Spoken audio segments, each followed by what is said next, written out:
Dan AndersonZUMA PressNewscomThe Alabama Senate special election is less than 2 weeks away, and voters will have just two names on the ballot, Democrat Doug Jones and Republican Roy Moore. And although there's just one race on the ballot, Alabamans will still have the option to fill in a vote for straight party. That option, used in general elections by voters who decide based purely on party affiliation, illustrates the structural problem with Democratic politics in the U.S.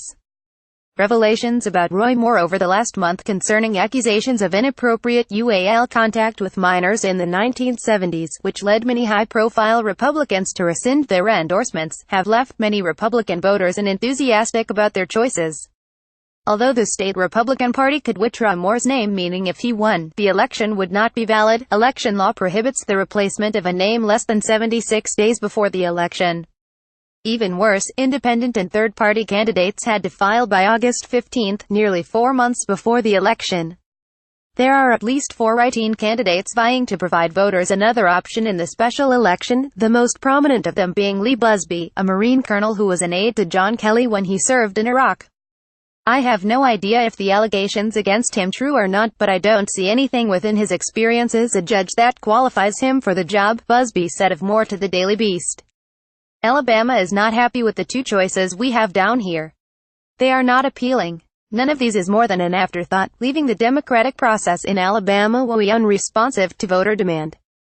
American consumers don't accept binary choices in almost any other sphere. Even with rivalries like McDonald's versus Burger King or Coke versus Pepsi, consumers spend billions of dollars on many other fast food and soft drink companies. As Moore's problems pile up, 2 weeks ago Senate Majority Leader Mitch McConnell said Moore wasn't fit to serve in the Senate and said he wouldn't rule out expelling him. His support remains relatively steady. While Jones led by 5 points in one poll earlier this month, and Moore's Real Clear Politics polling average lead is just 1 point, the latest polling suggests that even as Moore's unfavorability rating ticks upward, he maintains a 5 to 10 point lead.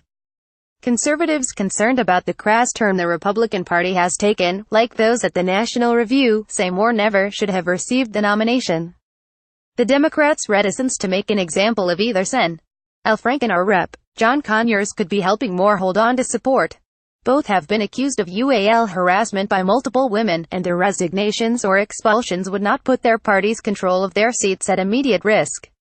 Many of Moore's supporters, particularly evangelicals, may be sticking with him over concerns about abortion.